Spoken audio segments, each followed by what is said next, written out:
70 ปีในวันที่22มังกร2026อยู่ที่ศูนย์กลางสหพันธ์กรรมบาลลาวได้จัดขบวนการบริจาคเลือดเพื่อช่วยเหลือสังคมโดยการเข้าร่วมของท่านวิไลวงศ์เกษมรองประธานคณะบริหารงานศูนย์กลางสหพันธ์กรรมบาลลาวดร.จันทราสุขสาครหัวหน้าสถาบันเลือดแห่งชาติองค์การกาแดงแห่งชาติลาวมีบรรดาภาคส่วนที่เกี่ยวข้องเข้าร่วมท่านวิไลสุขเกษมได้กล่าวเปิดงานบริจาคเลือดและวางแสดงสินค้าว่ากิจกรรมบริจาคเลือดดังกล่าวแม่นจัดขึ้นเพื่อช่วยเหลือสังคมแบบสมัครใจโดยบ่ได้เรียกร้องสิ่งตอบแทนและทั้งเป็นการค้ำนับหับตอนวันสร้างตั้งสหพันธ์กรรมบาลลาวครบรอบ70 ปีก็คือวันที่1กุมภาพันธ์1956หา1กุมภาพันธ์2026ที่ใกล้จะมาถึงโดยเป็นการร่วมมือกันระหว่างศูนย์กลางสหพันธ์กรรมบาลลาวสมทบกับสถาบันเลือดแห่งชาติองค์การกาแดงแห่งชาติลาวที่ได้จัดขบวนการบริจาคเลือดเพื่อช่วยเหลือสังคมนี้ขึ้นในทุกปีและปีนี้ก็นับว่าเป็นปีที่มีความหมายสำคัญหลายยิ่งเพราะว่าเป็นปีที่พวกเราได้เฉลิมฉลองวันสำคัญต่างๆเช่นวันสถาปนาสาธารณรัฐประชาธิปไตยประชาชนลาวครบรอบ50 ปีวันสร้างตั้งพรรคประชาชนปฏิวัติลาวครบรอบ70 ปีวันคล้ายวันเกิดประธานไก่สอนพรหมวิหารครบรอบ105 ปีชมเชยผลสำเร็จกองประชุมใหญ่ผู้แทนทั่วประเทศครั้งที่12ของพรรคประชาชนปฏิวัติลาวและผลสำเร็จกองประชุมใหญ่ผู้แทนกรรมบาลทั่วประเทศครั้งที่9ย้อนเห็นความสำคัญของการให้เลือดช่วยเหลือคนเจ็บมีแต่คนเฮาเท่านั้นที่จะเอาเลือดออกเพื่อช่วยเหลือซึ่งกันและกันให้แก่คนเจ็บที่ขาดเลือดการผ่าตัดการเกิดอุบัติเหตุการเกิดลูกและอื่นๆความต้องการเลือดเพื่อช่วยกอบกู้เอาชีวิตคนในสังคมในระยะผ่านมาแม้นยังบ่ทันเพียงพอกับความต้องการฉะนั้นมื้อนี้ศูนย์กลางสหพันธ์กรรมบาลลาวร่วมกับสถาบันเลือดแห่งชาติและองค์การกระแดงแห่งชาติลาวจึงได้จัดการบริจาคเลือดครั้งนี้ขึ้นพร้อมทางปลุกระดมสมาชิกกรรมบาลกรรมกรและผู้ออกแห่งงานร่วมกันบริจาคเลือดในครั้งนี้ให้ได้หลายเท่าที่จะหลายได้เพื่อเป็นการสร้างความสามัคคีและร่วมกันเฉลิมฉลองวันสร้างตั้งสหพันธ์กรรมบาลลาวครบรอบ70 ปีให้เป็นขบวนการฝดฟื้นและเคียงคู่กับการเฉลิมฉลองวันสำคัญดังกล่าวภายในงานจึงได้มีการจัดงานวางแสดงผลิตภัณฑ์ที่เป็นสีมือของผู้ออกแห่งงานลาวและเพื่อเต้าโฮมความสามัคคีของผู้ออกแห่งงานลาววรรณเผ่าให้แน่นแฟ้นยิ่งขึ้นวันที่21มังกร2026กองกวดกาอาหารและยากระทรวงสาธารณสุขได้จัดพิธีทำลายสินค้าประเภทอาหารยาและผลิตภัณฑ์การแพทย์ที่ต้องห้ามขึ้นที่สนามขี้เหงื่อหลัก32นครหลวงจันทร์โดยการนำทีมของดร.บุญเรือนพัทราสัญญูธาหัวหน้ากองกวดกาอาหารและยามีบรรดาแขนงการองค์การจัดตั้งและวิชาการที่เกี่ยวข้องเข้าร่วมสำหรับสินค้าอาหารยาและผลิตภัณฑ์การแพทย์ที่ต้องห้ามที่นำมาทำลายในครั้งนี้รวมมี212รายการในนั้นมีประเภทยา58รายการประเภทอาหาร4รายการอาหารเสริม17รายการอุปกรณ์การแพทย์13รายการเครื่องสำอาง111รายการยาพื้นเมือง5รายการเคมี4รายการรวมเป็นมูลค่าหลายกว่า1ตื้อ519ล้านกว่ากีบพร้อมทั้งได้ปฏิบัติมาตรการแก้ไขต่อผู้ละเมิดคดี164กรณีเป็นเงิน547ล้านกว่ากีบที่ได้มอบเข้างบประมาณของรัฐทั้งนี้ก็เพื่อสืบต่อรับประกันให้ประชาชนสามารถเลือกซื้อและบริโภคอาหารที่ปลอดภัยจึงได้เรียกร้องต่อผู้ดำเนินธุรกิจให้ปฏิบัติตามระเบียบกฎหมายที่ได้วางออกอย่างเข้มงวดในการนำเข้าส่งออกจำหน่ายผลิตภัณฑ์อาหารและยาที่มีคุณภาพและมีจรรยธรรมพร้อมนั้นยังฝากถึงพ่อแม่ประชาชนที่ซื้อสินค้าต่างๆควรศึกษาเบิ่งแหล่งที่มาให้ละเอียดเลือกสินค้าที่มีอย.และถูกต้องเพื่อความปลอดภัยและบ่เป็นอันตรายต่อสุขภาพท่านแสงสาธิตพิมพ์เมืองประธานคณะกรรมการปกครองเมืองจันทบุรีได้รายงานการจัดตั้งปฏิบัติแผนพัฒนาเศรษฐกิจสังคมประจำปี 2025 ต่อกล่องประชุมเปิดกว้างครบคณะบริหารงานภาคเมืองจันทบุรีครั้งที่ 5 สมัยที่ 8 ซึ่งจัดขึ้นเมื่อบุรุษมณีวาผลการจัดตั้งปฏิบัติแผนพัฒนาเศรษฐกิจสังคมปี 2025 ผ่านมาทางเมืองสามารถจัดตั้งปฏิบัติเวียกงานมีผลสำเร็จหลายด้านอันพ้นเด่นแม่นการเก็บรายรับเข้างบประมาณได้ 179.55 ตื้อกีบปฏิบัติลื่นแผนการ 12.2 ส่วนห้อยการดึงดูดการลงทุนภาคเอกชนภายในและต่างประเทศปฏิบัติได้ 2 โครงการมีมูลค่าการลงทุน767 ตื้อกีบเป็นประเภทบริการที่นอน ในบัญชีควบคุมโดยแม่นขั้นศูนย์กลางเป็นผู้ออกอนุญาตได้ส่งเสริมผลิตภัณฑ์ตัวแบบให้ได้กาหมายอุดมของเมืองเป็ดหัวหน่วยได้ติดตั้งโทรโคง15จุดสมทบกับแผนกวัฒนธรรมและการท่องเที่ยวลงกวดกาป้ายที่บ่ถูกต้องพร้อมทางเฮ็ดบทบันทึกอยู่เขตบ้านขัวหลวงจำนวน121ป้ายได้ลงจัดสรรความบ่เป็นระเบียบเรียบร้อยตามเส้นทางสายหลักทางหอมและตลาดสุกยู่ให้ควางเฮือนเฮ็ดสัญญาเก็บเม่นขี้เหงื่อได้ห้อยเสื่นห้อยดำเนินการฟื้นฟูบูรณารักษาซ่อมแปลงเส้นทางเพื่อให้สามารถนำใช้ได้ตลอดปีเส้นปรับปรุงทางหอมจากทางดินแดงมาเป็นทางเบตงได้19เซนมีความยาว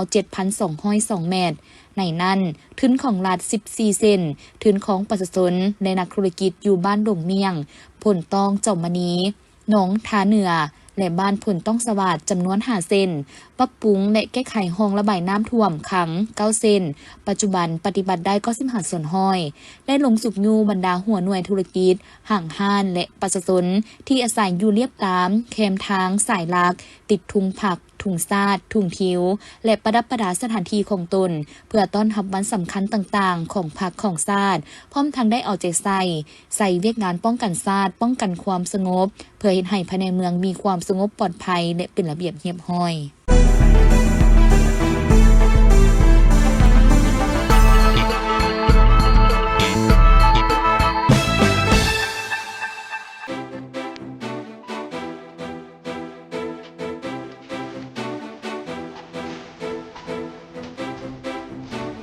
ประวัติสุพรรณนี่มัน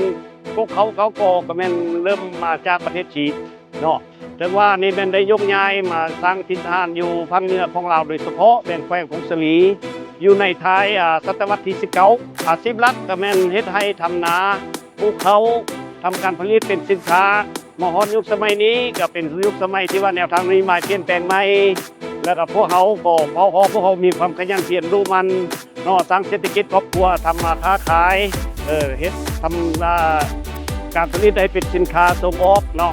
คือว่านับคือศาสนาผีเนาะไหว้คุณพ่อคุณแม่เนาะเป็นศาสนาผีและฮิตของประเพณีของเขาคือว่าคล้ายเคียงกับจีนเนาะว่าง่ายๆยกตัวอย่างว่าบุญกินเจียงบุญปีใหม่ของเขานี่มันเป็นปฏิทินมื้อเดียวกับบุญผู้จีนของจีนเนาะต่างแต่ว่าพวกเขาเลยแม่นอยู่ลาวแล้วเรียนหนังสือลาวเขียนได้แต่หนังสือลาวอ่านได้แต่หนังสือลาวส่วนนั้นภาษาจีนนี่เขาฟังได้และเขาปากได้ซื่อๆเพราะว่าเขาเรียนเป็นภาษาลาวเนาะสุดแต่งกายเขานี่ก็อาจจะเพราะว่าคนจีนนี่มันแต่ละโซนมันจะบ่คือกันสุดแต่งกายเขาก็คือที่เขาเห็นมานี้อันนี้สุดเอกลักษณ์ของเขาที่ว่าอยู่ถิ่นฐานอยู่อุดมไซเขาอยู่พงศลีเขาเลยแบบสุดนี้คนเฒ่าก็จะนุ่งแบบอันที่เข้มๆนิดนึงกันว่าผู้สาวยังวัยรุ่นนี่ก็จะนุ่งแบบคือที่เขาตั้งที่เขาเห็นมานี้อาหารส่วนเขานี่ก็ลักๆนี่ก็จะแม่นยกตัวอย่างว่าชิ้นหมูเนาะชิ้นไก่จังสิเนาะแต่ว่าพวกเขานี่จะส่วนลายมันจะเขาจะฆ่าไว้ช่วงระยะกินเจียงบุญปีใหม่และมันจะถึงอยู่ในช่วงฤดูหนาวและเขาฮิตของเขาเนี่ยมันจะย่างเป็นเขาเอิ้นว่าสิ้นย่างยาวๆเป็นสิ้นเข็มเนาะแล้วก็จะเป็นมีไส้กรอกเนาะส่วนว่าอาหารที่ประกอบน้ำมันจะมีคือยกตัวอย่างว่ามักตูนอย่างต่างๆนี่พวกเขาจะเก็บไว้เพื่อว่าตัวนี้มันเก็บไว้รายเดือนได้อาหารเป็นหลักของพอนี่มันจะมีลายเคสลายโครงเคสเนาะบางโครงเคสก็จะเป็นแบบคือท่านผู้วงออกแบบมานี้แต่ส่วนลายเนี่ยพอค่อยและแมนพออยู่ทางยูนนาน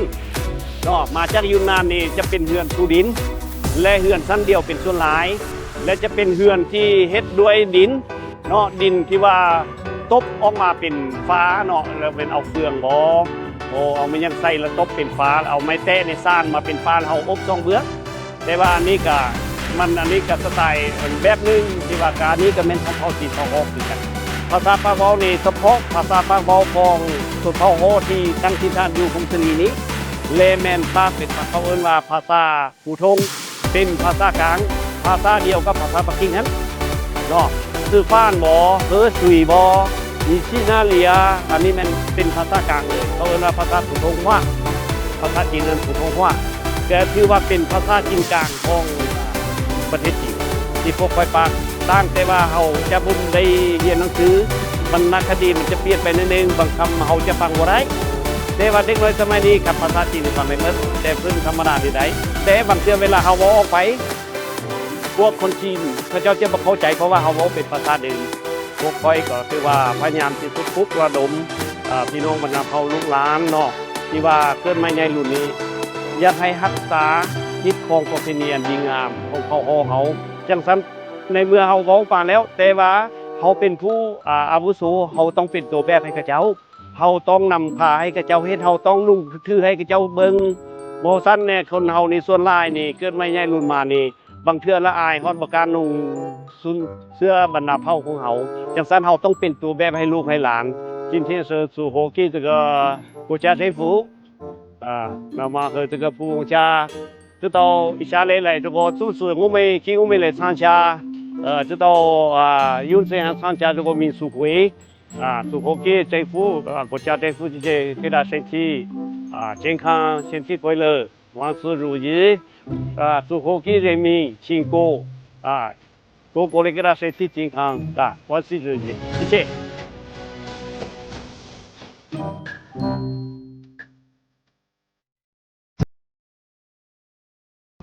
โดยเห็นได้ถึงความสำคัญและความจำเป็นของการบริการพ่อแม่ประชาชนให้ทั่วถึงและเพียงพออยู่ที่ห้องหมอเมืองหาดทรายฟงโดยเฉพาะห้องน้ำสาธารณะที่ยังมีความต้องการ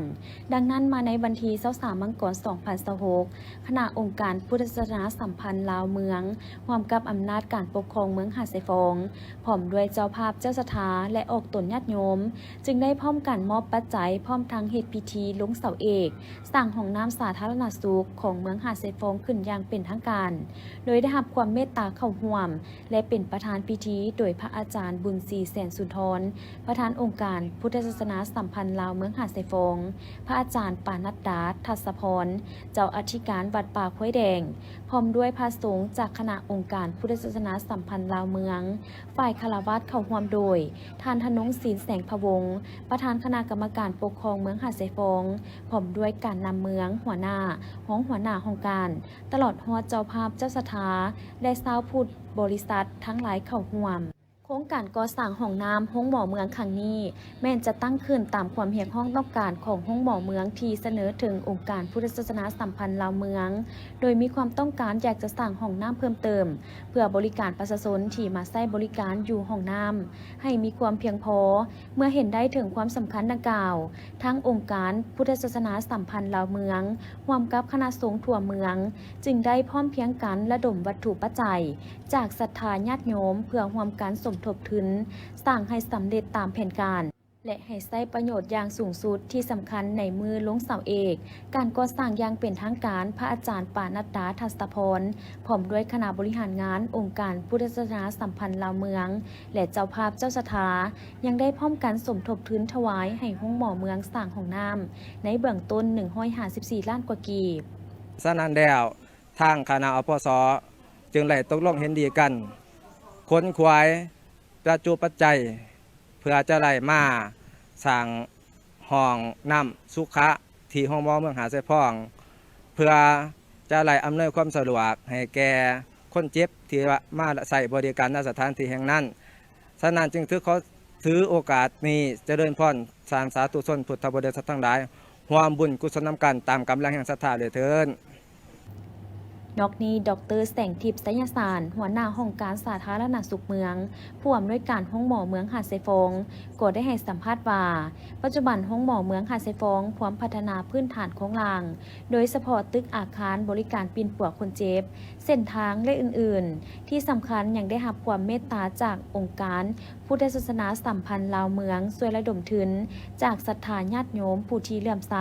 ในพุทธศาสนาเพื่อช่วยสร้างห้องน้ำให้ห้องหมอเมือง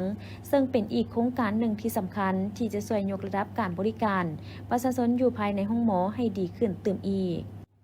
เจ้ามื้อนี้ก็เป็นมื้อที่มีความหมายความสำคัญอย่างยิ่งเนาะที่พวกเขาเองได้มีการตั้งเสาเพื่อก่อสร้างห้องน้ำคนเจ็บอยู่ที่ห้องหมอเมืองหาดทรายฟงแห่งนี้เจ้าเนาะ สำหรับโครงการของพวกเราในการก่อสร้างนี้ก็เพื่อเป็นการสร้างห้องน้ำสาธารณะให้กับคนเจ็บที่มาใช้บริการอยู่ที่ของหมอเมืองของพวกเราเพื่ออำนวยความสะดวกและก็เป็นทางการยกระดับการบริการอยู่ที่ห้องหมอของพวกเราเนาะซึ่งตลอดระยะเวลาผ่านมาพวกเราเองก็ได้เล็งถึงการพัฒนาของห้องหมอของพวกเรามาโดยตลอดเนาะและก็ในปัจจุบันนี้เนาะก็เริ่มมีการก่อสร้างโครงการก่อสร้างห้องน้ำนี้ก็ถือว่าเป็นโครงการที่มีความหมายความสำคัญหลายในการที่จะช่วยในการที่จะ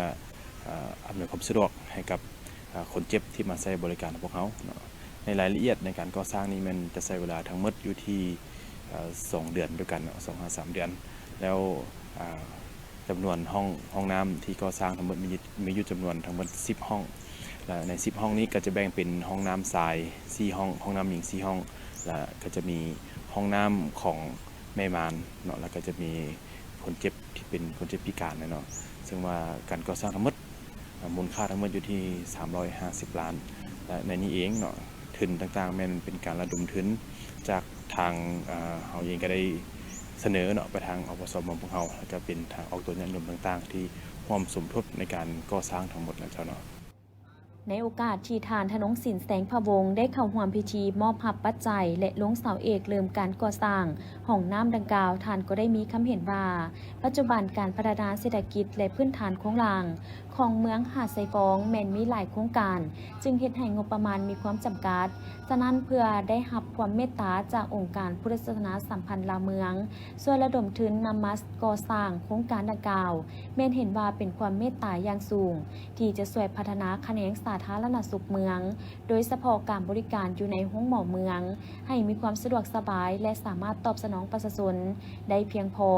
และนอกจากถวายปัจจัยในครั้งนี้แล้วองค์การพุทธศาสนาสัมพันธ์ลาวเมืองร่วมกับองค์การปกครองเมืองหาดไซฟอง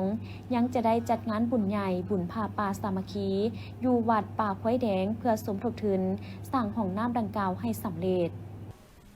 อาตมาภาพอาจารย์ปานดาทัศพรเขาเจริญพรเชิญทานสาธุชนพุทธบริษัททั้งหลายผู้อยู่ไกลได้อยู่ไกลทั้งภายในและต่างประเทศร่วมบุญผ้าป่าสามัคคีของคณะอปสเมืองหาดไซฟองโดยมีญาติทานใหญ่บุญศรีเสียนสุนทรเป็นประมุขประธานในงานบุญในครั้งนี้เพื่อจะไล่จัดงานระดมทุนเขาในการก่อสร้างห้องหมอที่เมืองหาดไซฟองเขาถือโอกาสนี้จะเดินพรแจงข่าวเป่าบุญในครั้งวันที่5 เดือนกุมภาพันธ์กงกับวันพฤหัสแม่นมือห่างหากาเกียมและวันที่6 เดือนกุมภาพันธ์กงกับวันศุกร์แม่นพิธีตักบาตรหยาดน้ำถวายทานและเวลา9:09 นาทีแม่นพิธีแห่ต้นผาป่าสามัคคีเข้าสู่ศาลาห้องธรรมอยู่ที่วัดป่าควายแดงบ้านควายแดงเมืองหาดไซฟองนครหลวงเวียงจันทร์ฉะนั้นขอถือโอกาสนี้จะเดินพรเชิญทานสาธุชนพุทธบริษัททั้งหลายร่วมบุญร่วมกุศลนำกันเพื่อค้นคว้าเต่าโฮมแห้งสามัคคีละลมปัจจัยเข้าในการก่อสร้างห้องหมอที่เมืองหาดไซฟองโดยมีประธานอปสพร้อมด้วยคณะอปสทั้ง22 พระองค์และคณะเจ้าอธิการบัตรทั้ง91 บัตรพร้อมด้วยอำนาจการปกครองการจัดตั้งขันเมืองร่วมกับแนวเล่าสร้างชาติร่วมกับการจัดตั้งบ้าน60 หมู่บ้านฉะนั้นเขาถือโอกาสนี้จะเดินพรเชิญร่วมบุญน้ำกันตามกำลังแห่งศรัทธาขอเจริญพรง านบุญผ้าป่าสามัคคีครั้งนี้แม่นจะได้จัดขึ้นเป็นเวลา2 วันคือวันที่5-6 กุมภาพันธ์ 2026ซึ่งถือว่าเป็นบุญใหญ่ของเมืองหาดไซฟองที่จะได้เต้าโฮมความสามัคคีทั่วเมืองร่วมทำบุญเพื่อสมทบทุนตามกำลังศรัทธาคนละเล็กละน้อยช่วยกันสร้างระบบสาธารณสุขอยู่ภายในเมืองให้มีความสะดวกสบายกองประชุมดังกล่าวได้ขายขึ้นในวันที่22 มังกรและได้ปิดลงด้วยผลสำเร็จในวันที่23 มังกร 2026 ที่นครหลวงเวียงจันทร์โดยการให้เกียรติเข้าร่วมเป็นประธานของทานสอนไซศรีพันดรนายกรัฐมนตรีโดยมีทานโพไซไสยสอนรัฐมนตรีกระทรวงแรงงานและสวัสดิการสังคมพร้อมด้วยรองรัฐมนตรีคณะกรมแผนกแรงงานและสวัสดิการสังคมแขวงนครหลวง คณะวิชาการอ้อมข้างกระทรวงและภาคส่วนที่เกี่ยวข้องเข้าร่วมกองประชุมดังกล่าวทานโพไซเสยสอนได้รายงานย่อเกี่ยวกับผลสำเร็จของกองประชุมครั้งนี้ว่ากองประชุมได้เอกภาพสูงต่อผลสำเร็จของการจัดตั้งปฏิบัติเวียกงานในปี 2025 ซึ่งสามารถสั่งรวมได้บางปัญหาที่พ้นเด่นบางด้านคือ ด้านการสร้างและปรับปรุงกฎหมายและนิติกรรมใต้กฎหมายสำเร็จตามแผนกำหนดได้เอาใจใส่ประสานสมทบองค์การจัดตั้งต่างๆของรัฐองค์การจัดตั้งมหาชนภาคธุรกิจสังคม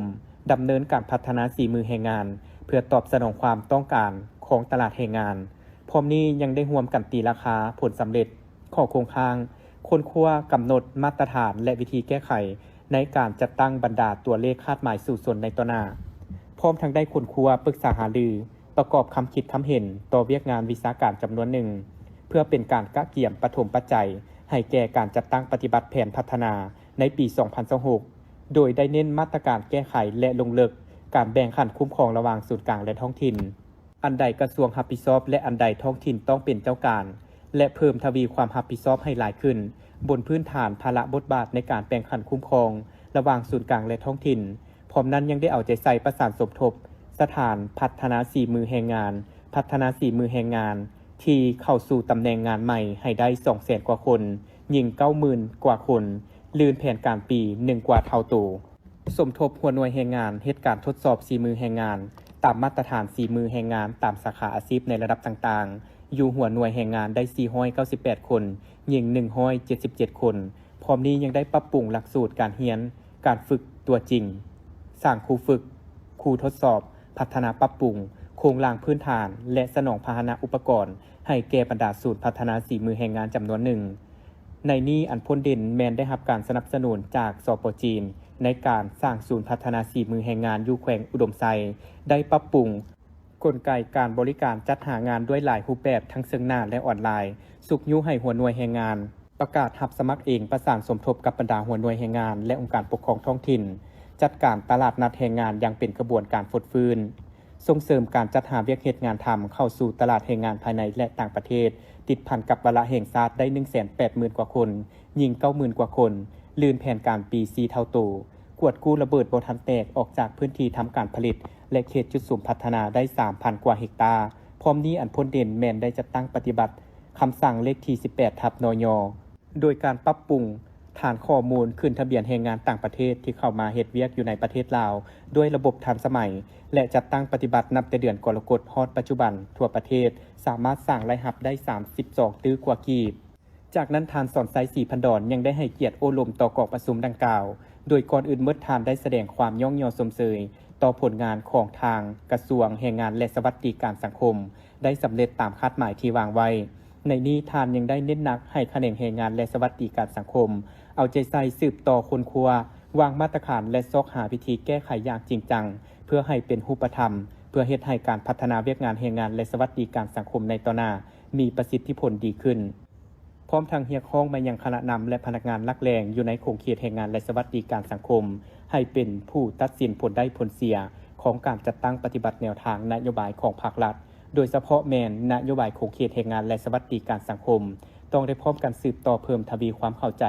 ความเป็นเจ้าการและความรับผิดชอบอย่างจริงจังเพื่อเสริมขยายหัวคิดประดิษฐ์สร้างอันใหม่แนวใส่ปรับปรุงพัฒนาเวียกงานแรงงานและสวัสดิการสังคมให้บุกทะลุตอบสนองกับความเรียกร้องต้องการของสังคมอย่างแท้จริงวันที่23 มังกร 2026 สหพันธ์กรรมบาลเมืองสีโคตะบองได้จัดการแข่งขันกีฬาเปตังเพื่อเป็นการสร้างขบวนการต้อนรับวันสร้างตั้งกรรมบาลลาวครบรอบ70 ปีวันที่1 กุมภาพันธ์ 1956 หา 1 กุมภาพันธ์ 2026ทั้งเป็นการปฏิบัติโครงการกิจกรรมของสหพันธ์กรรมบาลเมืองสีโคตะบองให้เป็นขบวนการฟดฟื้นโดยการเข้าร่วมของทานบุญมีไสยวงศ์ประธานคณะกรรมการปกครองเมืองสีโคตะบองทานจันมาลากุศลรองประธานสหพันธ์กรรมบาลนครหลวงเวียงจันทน์ทานกรุณาแก้วมาลาประธานสหพันธ์กรรมบาลเมืองพร้อมด้วยภาคส่วนที่เกี่ยวข้องเข้าร่วมในพิธีทานบุญมีไสยวงศ์ได้กล่าวเปิดพิธีว่าจุดประสงค์การจัดการแข่งขันกีฬาเปตังครั้งนี้เพื่อเป็นการสร้างขบวนการคำนับหับตอนเฉลิมฉลองวันสร้างตั้งสหพันธ์กรรมบาลลาวที่จะหมุนเวียนมาบรรจบครบรอบ70 ปีที่จะมาถึงนี้ให้มีความหมายความสำคัญเพื่อเป็นการสร้างความสามัคคีและเป็นการศึกษาพรมทางด้านการเมืองแนวคิดให้แก่พนักงานสมาชิก กรรมบาลกรรมกรและชาวผู้ออกแรงงานภายในเมืองสีโคตะบองได้มีการพบปะแลกเปลี่ยนบทเรียนทางด้านกีฬาเปตังเพื่อเฮ็ดให้พนักงานสมาชิกกรรมบาลกรรมกรได้เข้าใจความหมายความสำคัญภาระบทบาทและหน้าที่ของสหพันธ์กรรมบาลซึ่งเป็นตัวแทนในการปกป้องสิทธิและผลประโยชน์อันชอบธรรมของชาวผู้ออกแรงงานให้กว้างขวางขึ้นกว่าเก่าในโอกาสนี้ยังได้เรียกร้องมายังทีมนักกีฬาที่เข้าร่วมขบวนการกีฬาครั้งนี้ให้รักษาได้น้ำใจนักกีฬาและรักษาได้ความสามัคคีซึ่งกันและกันสำหรับการแข่งขันมีนักกีฬาที่มาจากภาคส่วนกรรมบาลฮักทานทางภาครัฐและเอกชนและองค์การปกครองบ้านทั้งหมด54ทีมเฉพาะรางวัลที่1จะได้รับขันรางวัล1หน่วยพร้อมเงิน 500,000 กีบรางวัลที่2ได้รับขันรางวัล1หน่วยพร้อมเงิน 300,000 กีบท่านอัศพังทองศรีพันดอนเจ้าของนครหลวงจันทร์ได้ต้อนรับการเข้าเยี่ยมคำนับของท่านนางเอลิซาเบธทีเตเอกอัครราชทูตวิสามัญผู้มีอำนาจเต็มแห่งประเทศฟิลิปปินส์ประจำลาวในวันที่22มังกร2026อยู่ที่ห้องว่าการนครหลวงจันทร์เนื่องในโอกาสขอเข้าปรึกษาหารือเกี่ยวกับการเสนอสั่งตั้งนครมิตรภาพระหว่างนครหลวงมะนิลากับนครหลวงจันทร์ในโอกาสดังกล่าวท่านเจ้าของนครหลวงจันทร์ก็ได้ให้การต้อนรับอย่างอบอุ่นพร้อมทั้งได้ตีราคาสูงต่อการมารับหน้าที่ใหม่และจุดประสงค์ในการเข้าพบเพื่อขอปรึกษาหารือซึ่งถือเป็นการประกอบส่วนอันสำคัญในการเสริมขยายการร่วมมือมิตรภาพให้เติบใหญ่กว้างขวางและเป็นรูปธรรมท่านเจ้าของนครหลวงจันทร์ยังได้แจ้งให้ทราบถึงแผนพัฒนาเศรษฐกิจสังคมของนครหลวงจันทร์โดยให้รู้ว่าในปี 2025 เศรษฐกิจของนครหลวงจันทร์มีการขยายตัวในระดับ 5.8 ส่วนห้อยพื้นฐานโครงล่างได้รับการพัฒนาขยายตัวพร้อมเดียวกันนั้นนครหลวงจันทร์ก็ยังมีผลสำเร็จในการจัดตั้งปฏิบัติวันสำคัญของพรรคของชาติกองประชุมที่สำคัญและงานต่างๆสำหรับแผนการจัดตั้งปฏิบัติในปี 2026 แม่นได้ตั้งเป้าหมายหลายเวียกงานโดยจุดซุ้มแม่นจะลืบล้างทั้งดินแดงให้หมดไปในขอบเขตตัวเมืองนครหลวงจันทร์และเวียกงานอื่นๆเติมอีกนครหลวงจันทร์ของพวกเขายังมีความมุ่งหวังว่าการปรึกษาหารือครั้งนี้จะเป็นการเสริมขยายการพัวพันหัวมือที่ดีก็คือนครหลวงจันทร์และนครหลวงมะนิลาและขออวยพรให้ท่านทูตจงปฏิบัติหน้าที่อย่างมีผลสำเร็จเพื่อช่วยสืบต่อเสริมขยายการหัวมือของสองนครให้เป็นรูปธรรมอย่างแท้จริงท่านนางเอลิซาเบธทีเตก็ได้กล่าวขอบใจต่อการต้อนรับอย่างอบอุ่นพร้อมทางแจ้งให้ฮู้ถึงจุดประสงค์และเจตจำนงในการขอเข้าพบซึ่งก็เพื่อเป็นการปรึกษาหารือเกี่ยวกับการเสนอสั่งตั้งนครมิตรภาพระหว่างนครหลวงมะนิลากับนครหลวงจันทร์เพื่อเสริมขยายการพัวพันหัวมือของสองฝ่ายว่ารวมแล้วสองนครของพวกเขาแม่นมีจุดพิเศษและมีหลายอย่างที่คล้ายคือกันประชาชนมีวัฒนธรรมมีการดำรงชีวิตรูปแบบใกล้เคียงกันซึ่งจากผลสำรวจแล้วคนประเทศฟิลิปปินส์แม่นได้มาท่องเที่ยวมาอาศัยมาศึกษาและมาเฮ็ดเวียกอยู่นครหลวงจันทร์เป็นจำนวนหลายตามตัวเลขสถิติในประเทศลาวมีคนฟิลิปปินส์อยู่ถึง 2,000 กว่าคนในนี้อยู่นครหลวงจันทร์ 1,000 กว่าคนซึ่งถือเป็นอีกเหตุผลหนึ่งในการเสริมขยายการร่วมมือและประเทศฟิลิปปินส์ก็คือนครหลวงมะนิลาแม้นอยากร่วมมือในการพัฒนาการท่องเที่ยวอยากเปิดสายการบินร่วมกันเพื่อให้การไปมาหาสู่กันมีความสะดวกสบายยิ่งขึ้นพร้อมเดียวกันนั้นยังอยากร่วมมืออีกหลายๆเวียกงานซึ่งท่านทูตยังได้กล่าวเชิญชวนการนำและผู้แทนของนครหลวงจันทร์เดินทางไปเยี่ยมยามนครหลวงมะนิลาพร้อมทั้งสัญญาว่าจะสืบต่อเฮ็ดให้การร่วมมือของสองนครมีการขยายตัวและเกิดเป็นรูปธรรม พิธีจัดขึ้นในวันที่22มังกร2026โดยการปาฐกถาของพลตรีสนทองพรหมลาวงศ์อดีตกรรมการคณะประจำภาคกระทรวงป้องกันประเทศห้องหัวหน้ากรมใหญ่การเมืองกองทัพมีคณะบริหารงานภาคคณะหน่วยภาคคณะน้ำกรมห้องการบรรดากรมและคณะแผนกตลอดฮอดพนักงานลักแรงองค์การอัยการประชาชนสูงสุดเข้าร่วมพลตรีสนทองพรหมลาวงศ์ได้หวนคืนถึงประวัติการกำเนิดของกองทัพประชาชนลาวผลงานไสสนะและการเติบใหญ่ขยายตัวของกองทัพประชาชนลาวในแต่ละระยะโดยเฉพาะระยะดำเนินการปฏิบัติต่อสู้ปลดปล่อยชาติระยะปฏิบัติ2หน้าที่ยุทธศาสตร์ปกปักรักษาและสร้างสรรค์พัฒนาประเทศชาติโดยภายใต้การนำพาอัน แท้ถึงของพรรคคอมมิวนิสต์อินโดจีนประจำแคว้นลาวได้จัดกล่องประชุมโดยเอาสถานที่กองราชวงศ์เป็นบ่อนประชุมได้ประกาศสั่งตั้งกองทัพลาวอิสระอย่างเป็นทางการโดยแม่นท่านไกรสอนพรหมวิหารเป็นผู้ประกาศสั่งตั้งและเป็นผู้บัญชาโดยกงถ้าจากนั้นมาก็ได้ประกาศหับเอาบรรดากองเอกราชอื่นๆเช่นกองไซจักรพรรดิกองฟ้างมกองปัจจัยและกองไซเสถาโฮมเข้ากันเป็นกองทัพลาวอิสระนับแต่นั้นมาวันที่20มังกร1949จึงกลายเป็นวันประวัติศาสตร์แห่งการสั่งตั้งกองทัพประชาชนลาวกองทัพประชาชนลาวได้ผ่านผ่าความยุ่งยากในการสั่งตั้งสู่หบมีไซส์และเติบใหญ่ขยายตัวภายใต้การนำพาอันปีศาจสามารถตลาดต้องไซของพรรคประชาชนปฏิวัติลาวกองทัพประชาชนปฏิวัติลาวได้ผ่านผ่าอุปสรรคนานาประการที่เต็มไปด้วยการเสียสละอันใหญ่หลวงในภารกิจต่อสู้ปลดปล่อยชาติสำเร็จพลกรรมประวัติศาสตร์ที่ภาคและประชาชนมอบหมายให้อย่างมีไซตลอดระยะเวลาแห่งการกำเนิดสู่หบมีไซเติบใหญ่ขยายตัว77 ปีผ่านมากองทัพพวกเขาได้สำเร็จภารกิจอันยิ่งใหญ่และสร้างผลงานดีเด่นและวีรกรรมอันล้ำเลิศไว้ในนามประวัติศาสตร์อย่างสมเกียรติกองทัพย้ำใดก็น้ำหน้าถูกเวียกงานเด็ดเดียวผ่านผ่าอุปสรรคสำเร็จหน้าที่สมแล้วที่เป็นกำลังแกนสถานที่เข้มแข็งของการปฏิบัติเป็นเครื่องมืออันแหลมคมของพรรคและเป็นกองทัพวีรชนของชาติลาวการปะทะกะทะครั้งนี้แม่นเพื่อในใส่ศึกษาอบรมให้สมาชิกพรรคพนักงานราชการทั่วองค์การอัยการประชาชนได้รับรู้ถึงการกำเนิดเติบใหญ่ขยายตัวเห็นได้ผลงานศาสนาที่ญาติมาได้และกำได้ท่าแท้มูลเสื้ออันสง่างามของกองทัพประชาชนลาวพร้อมทางปลูกจิตสำนึกมีความกตัญญูรู้บุญคุณต่อนักวีรชนแห่งชาตินักรบแข่งขันพนักงานนักรบและพ่อแม่ประชาชนบรรดาเผ่าที่ได้อุทิศชีวิตเพื่อภารกิจปฏิบัติเพื่อประเทศชาติและเสริมขยายบทบาทเป็นกำลังหลักแหล่งแกนสารในการจัดตั้งปฏิบัติ2หน้าที่ยุทธศาสตร์ปกปักรักษาและสร้างสาพัฒนาประเทศชาติ2026กองประชุมจัดขึ้นในวันที่20มังกรผ่านมานี้โดยการเป็นประธานของท่านนางสมหวังไสยติหัวหน้าองค์การอัยการประชาชนแขวงอุดมไซมีบรรดาห้องการองค์การอัยการประชาชนเมืองและพนักงานราชการเข้าร่วมกองประชุมได้สรุปตีราคาการเคลื่อนไหวจัดตั้งปฏิบัติเวียกงานตามพระราชบทบาทสิทธิและหน้าที่ของแต่ละเวียกงานด้านดีผลงานด้านอ่อนข้อคงค้างและบางบทเรียนที่ถอดถอนได้การแก้ไขคำร้องและคดีต่างๆเข้ามาในปี2025รวมทั้งหมด141ฉบับในนี้เป็นคำร้องเกี่ยวกับคดีอาญา52ฉบับคำร้องเกี่ยวกับผู้ต้องหานักโทษ85ฉบับและคำร้องขอความเป็นธรรม4ฉบับโดยได้ค้นคว้าแก้ไขแล้วทั้งหมด141ฉบับเท่ากับ100ส่วนห้อยการแก้ไขคดีข้างมาในปี2024จำนวน4เรื่องในนี้เป็นคดีอาญาคดีเข้าใหม่ในปี2025จำนวน388เรื่องรวมทั้งหมด392เรื่องซึ่งได้แก้ไขด้วยรูปการต่างๆการแก้ไขคดีเด็กเข้าใหม่ในปี2025จำนวน13เรื่อง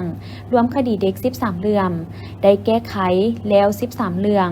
เท่ากับ100ส่วนห้อยในนี้แก้ไขด้วยรูปการส่งให้ศาล6เรื่องและส่งให้เจ้าหน้าที่7เรื่องการแก้ไขคดีขั้นอุทธรณ์เข้าใหม่ในปี2025จำนวน6เรื่องรวมคดีขั้นอุทธรณ์ทั้งหมด6เรื่องในนี้เป็นคดีอาญา2เรื่องและคดีแพ่ง4เรื่องเทียบใส่ปี2024มี6เรื่องเทียบเท่ากับปีผ่านมา